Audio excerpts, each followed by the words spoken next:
Now that we know how to categorize costs by the type of resource being consumed, let's turn to the central challenge of costing, associating those costs with the specific activities that cause us to consume those resources. Now, we can make this a little more precise by turning to the definition of a cost. A cost is a sacrifice, usually measured by the resources given up, to achieve a particular purpose. Okay. Let's distinguish cost from a couple related ideas. The first one is an expense. Okay. We'll get into expenses in much more detail later on. But the thing to realize is that an expense is really a loss of wealth, and a cost may not be a loss of wealth. Imagine you go out and you buy a car. Well, you did sacrifice a resource. You sacrificed cash. Okay? But you ended up with a car. So you're not any poorer than when you started. There was no expense. You simply transformed cash into a car. A cost is also not the same as an expenditure. Okay? An expenditure is a sacrifice of cash or something equivalent to cash. Okay? Like actually taking out debt would be an expenditure if you borrow for your car. Okay? Well, buying a car with cash or debt would be an expenditure, okay, and a cost. But, we can have costs that aren't expenditures. Now, we've had our car for a year and we're using it, we're driving it around. You know what? We're consuming that resource. We're taking the time. When we're using the car, someone else can't be using it. So there is a sacrifice, but there's no additional expenditure. Okay. Now let's look at the last part of that definition of the cost. It's a sacrifice given up to achieve a particular purpose. That particular purpose is what accountants call the cost object. It's the reason that we are incurring the cost, and it's the thing to which we're going to apply those costs. So, for example, you buy a car, you're going to take the dollars that you spent on the car, you're going to call that the cost of the car. So the car is not just a useful thing we can drive around in, but to the accountant, it's the cost object to which we have to apply costs so that we can report them. Okay? Now, there are lots of possible cost objects. There are lots of possible reasons that we might sacrifice resources. And so accountants need to make some important distinctions.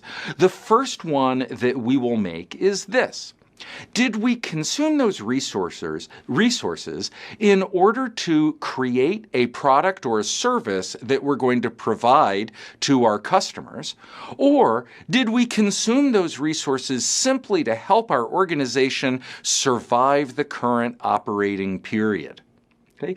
So let's consider a case in which the cost object is a service.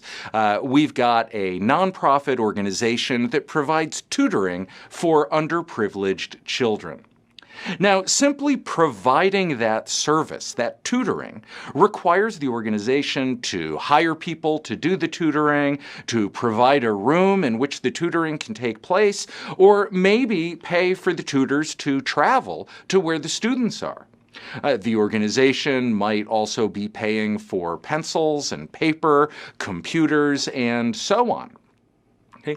Now, all of these resources are being consumed for a very specific purpose, to provide tutoring services to our beneficiaries.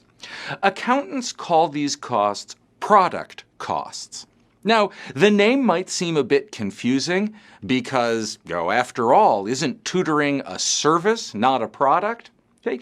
But accountants aren't most people. We don't really distinguish between products and services because the distinction, well, it really isn't clear and it doesn't change the way we need to report it. So, after all, what makes something a product rather than a service? Is it that you can hold it in your hand? Then when I download music or software from the internet, Are you saying that's a service and not a product? Or what if it's something very tangible, like a car? I mean, it's hard to see anything more product-like than a car. But most car manufacturers make a good chunk of their money not selling cars, but leasing them. Okay? So are they then providing a service? They're not giving me the product, the car. They're providing me the service, allowing me to use a car for a year.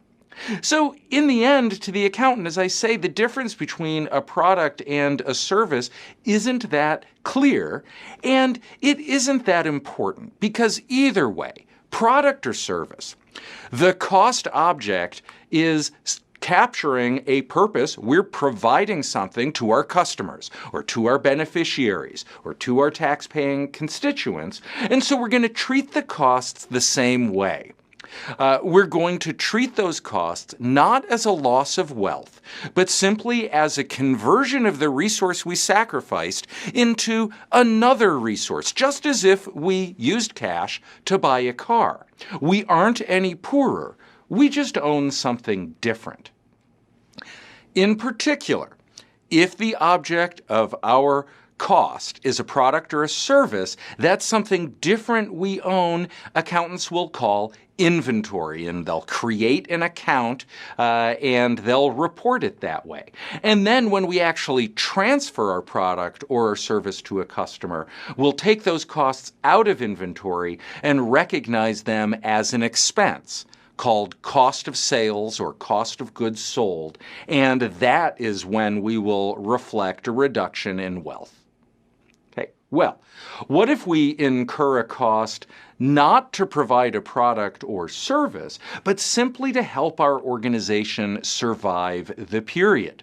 Okay, so going back to our nonprofit tutoring service, there are lots of other things we need to do to run this organization. We need to hire some accountants and some lawyers to handle the paperwork. We're going to have top executives who will direct the organization.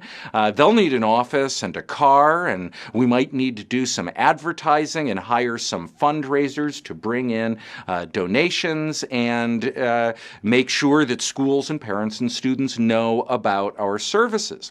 Now, all of these activities are costly, but none of them are actually providing the service of tutoring. Okay, so they're not, accountants won't call them product costs. Accountants are going to call them period costs because they have to, we need to incur these costs in order to survive the week, the month, the year, whatever our reporting period is. And we are going to view these period costs as a reduction in our wealth, because when the end of the period rolls around and we actually issue that report, we don't have anything to show for those costs other than the fact that we survived the period. Okay? We'll still need to spend those costs for the next period, and so we don't have some sort of stored value that helps us maintain our wealth. So what will we do? We record them immediately as an expense, often as part of a category called selling, general, and administrative expenses, or SG&A. Now, let's return to our product costs, because there's one more distinction we need to consider. We don't want to lump our product costs together in one inventory account because we don't just have one cost object. There's not just one purpose for production. Most organizations provide a wide variety of products and services, and they want to know the cost for each individual one. So they're going to identify each one as a separate cost object so they can figure out whether that particular cost object has benefits that outweigh its costs. For example, returning to our tutoring organization, assume that one of our students is Jane Doe.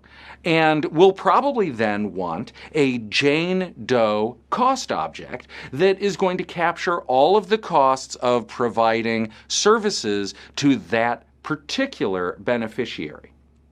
Now, some costs are very easy to identify with a particular cost object. For example, there's the cost of the tutor's wages as he works with Jane for that hour, and it's very obvious that that's a cost associated with Jane and not another student. There's the cost of paper that Jane uses, the pencils she uses, the books she takes home with her. We call these direct costs because it's easy to associate them directly and immediately with the Jane Doe cost object. Now, there are other costs that aren't so easy to associate directly with Jane Doe. What about the cost of the car that the tutors all use to drive to students, or the cost of an office in which they meet with students who travel to us? Okay? What about the cost of insuring our tutors in case they're injured on the job? These are definitely costs of providing services, so they're product costs. But we incur these costs not just to serve Jane Doe, but to serve all of our students. So we're going to have to figure out a good way to put a portion of those costs into the Jane Doe cost object. These costs are consuming what accountants call shared resources because they're shared by many cost objects. And we're going to have to find some way to assign those costs to each individual cost object. The tutoring Jane Doe cost object, the tutoring Johnny Rowe cost object, and so on. Now, it's going to take some extra work to associate costs with particular cost objects like this. So accountants call these costs indirect costs, or as a synonym, overhead. So to summarize, when we incur our costs, we first need to determine whether they are product costs or period costs. That is, are they the cost of actually providing goods and services to our customers or beneficiaries, or are they just costs of surviving the period? And then, if they are product costs, we are going to have to determine whether they're direct costs that we can associate immediately with an individual cost object, or are they indirect costs that are consuming shared resources, and so we're going to have to do a little more work to figure out exactly how much of the resources are consumed by any one particular cost object.